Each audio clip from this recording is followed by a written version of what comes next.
Potter, sir," squeaked the elf, trembling from head to foot. "Harry Potter, sir. Dobby has come to warn you. But the house elves have been warned not to tell." He ran head first at the wall. Harry, who had some experience of Dobby's habits of self-punishment, had to seize him, but Dobby merely bounced off the stone, cushioned by his 8 hats. Hermione and a few of the other girls let out squeaks of fear and sympathy. "What's happened, Dobby?" Harry asked, grabbing the elf's tiny arm and holding him away from anything of which he might seek to hurt himself. "Harry Potter, she... Dobby hit himself hard on the nose with his free fist. Harry seized that too. "Who's she, Dobby?" But he thought he knew. Surely only one she could induce such fear in Dobby. The elf looked up at him, slightly cross-eyed, and mouthed wordlessly. "Umbridge?" asked Harry, horrified. Dobby nodded, then tried to bang his head on Harry's knees. Harry held him at arm's length. "What about her, Dobby? She hasn't found out about this, about us, about the DA?" He read the answer in the elf's stricken face. His hands held fast by Harry. The elf tried to kick himself and fell to the floor. "Is she coming?" Harry asked quietly. Dobby let out a howl and began beating his bare feet hard on the floor. "Yes, Harry Potter, yes!"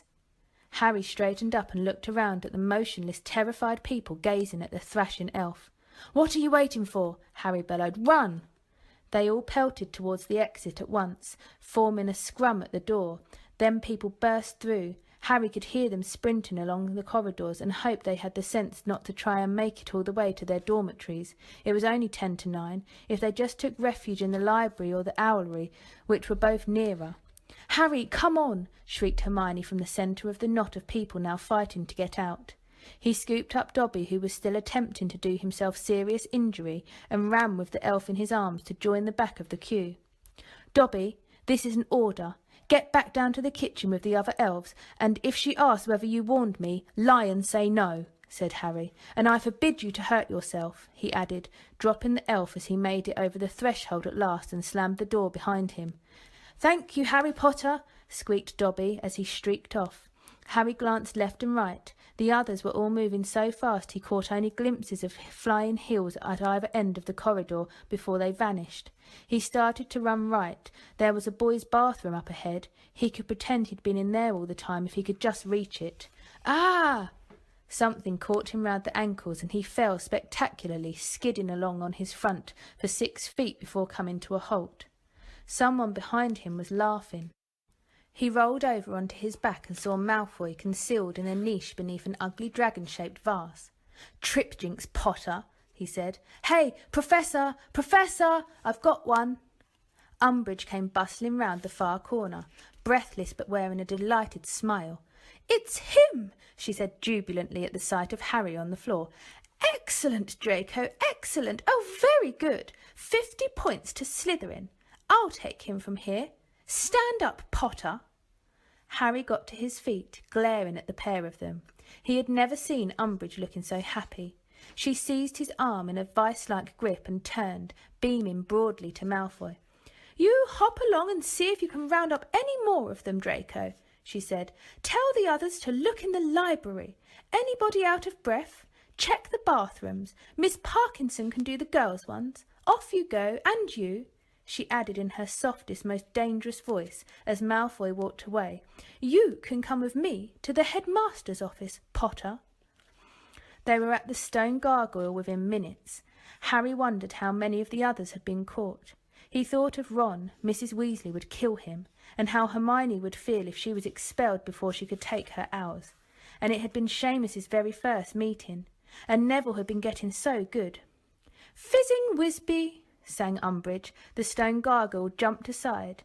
The wall behind split open, and they ascended the moving stone staircase. They reached the polished door with the griffin knocker, but Umbridge did not bother to knock. She strode straight inside, still holding tight to Harry. The office was full of people. Dumbledore was sitting behind his desk, his expression serene, the tips of his long fingers together. Professor McGonagall stood rigidly beside him, her face extremely tense. Cornelius Fudge, Minister for Magic, was rocking backwards and forwards on his toes beside the fire, apparently immensely pleased with the situation. Kingsley Shacklebolt, and a tough-looking wizard with very short, wiry hair, whom Harry did not recognise, were positioned either side of the door like guards, and the freckled, bespectacled form of Percy Weasley hovered excitedly beside the wall, a quill and heavy scroll of parchment in his hands, apparently poised to take notes. The portraits of old headmasters and headmistresses were not shamming sleep tonight. All of them were alert and serious, watching what was happening below them. As Harry entered, a few flitted into neighbouring frames and whispered urgently into their neighbours' ears. Harry pulled himself free of Umbridge's grasp as the door swung shut behind them. Cornelius Fudge was glaring at him with a kind of vicious satisfaction on his face. "Well," he said, "well, well, well." Harry replied with the dirtiest look he could muster. His heart drummed madly inside him, but his brain was oddly cool and clear. "He was heading back to Gryffindor Tower," said Umbridge. There was an indecent excitement in her voice, the same callous pleasure Harry had heard as she watched Professor Trelawney dissolving with misery in the entrance hall. "The Malfoy boy cornered him." Did he?"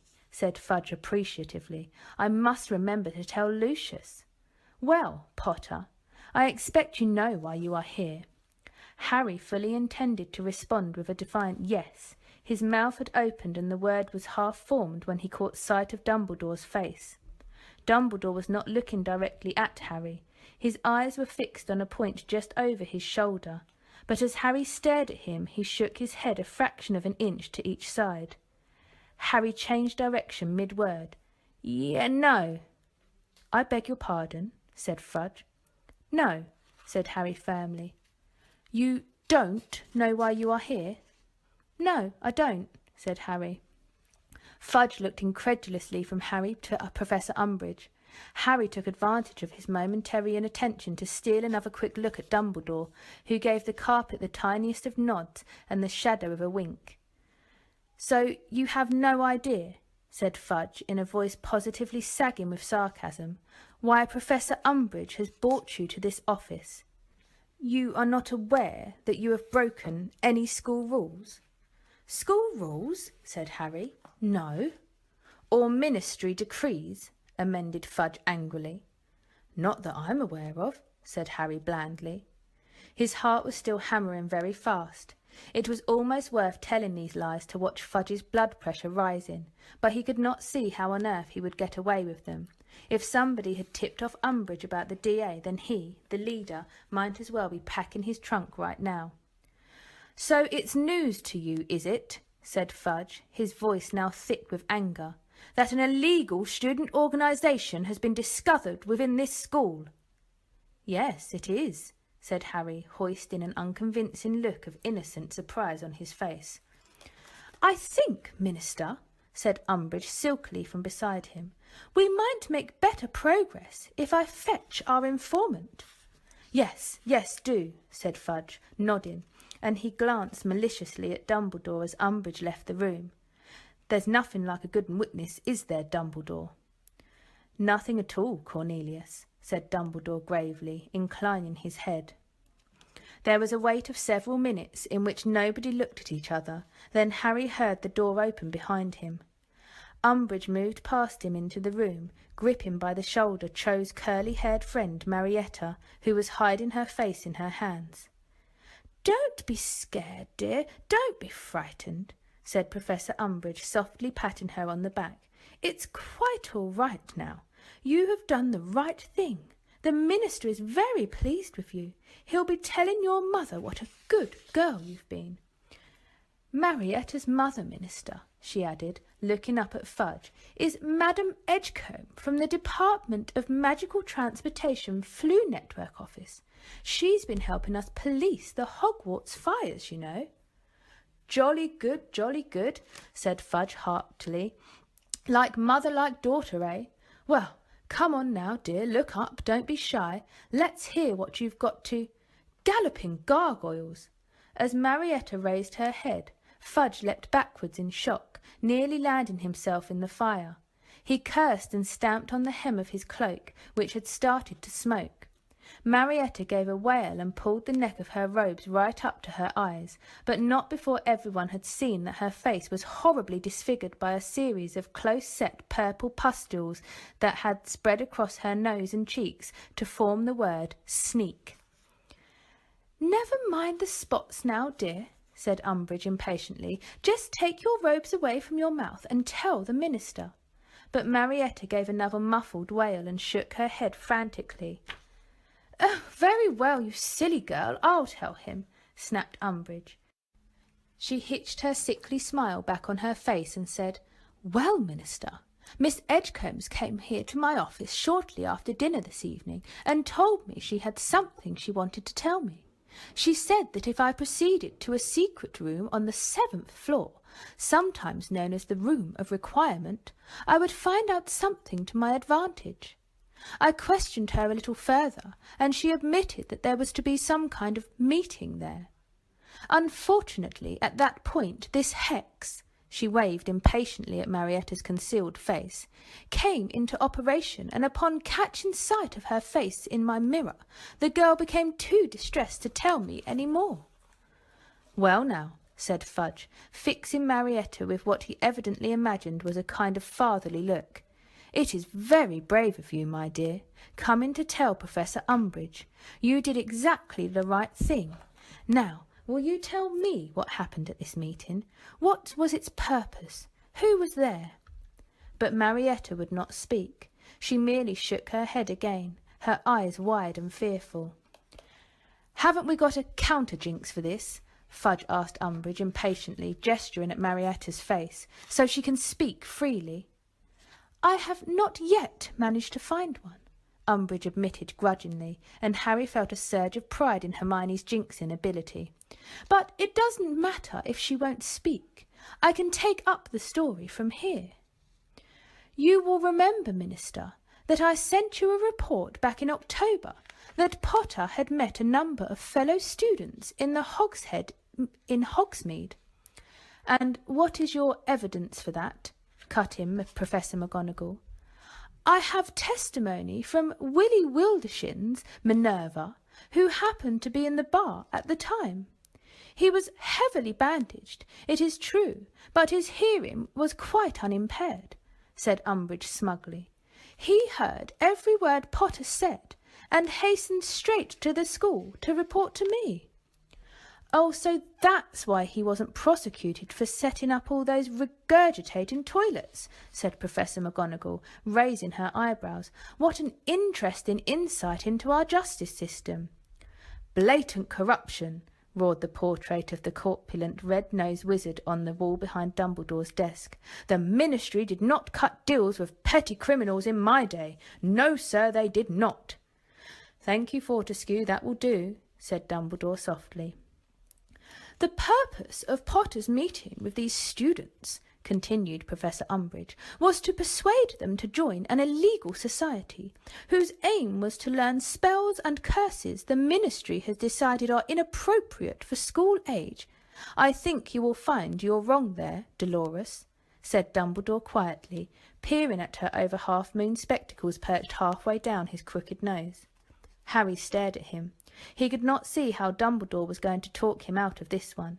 If Willie Wildershins had indeed heard every word he had said in the Hogshead, there was simply no escaping it. "Oh-ho!" said Fudge, bouncing up and down on the balls of his feet again. "Yes, do, let's hear the latest cock-and-bull story designed to pull Potter out of trouble. Go on then, Dumbledore, go on then. Willie Wildershins was lying, was he? Or was it Potter's identical twin in the Hogshead that day? Or is there the usual simple explanation involving a reversal of time, a dead man coming back to life, and a couple of invisible dementors?" Percy Weasley let out a hearty laugh. "Oh, very good, Minister, very good." Harry could have kicked him. Then he saw, to his astonishment, that Dumbledore was smiling gently too. "Cornelius, I do not deny, nor, I'm sure, does Harry, that he was in the Hogshead that day, nor that he was trying to recruit students to a defence against the Dark Arts group.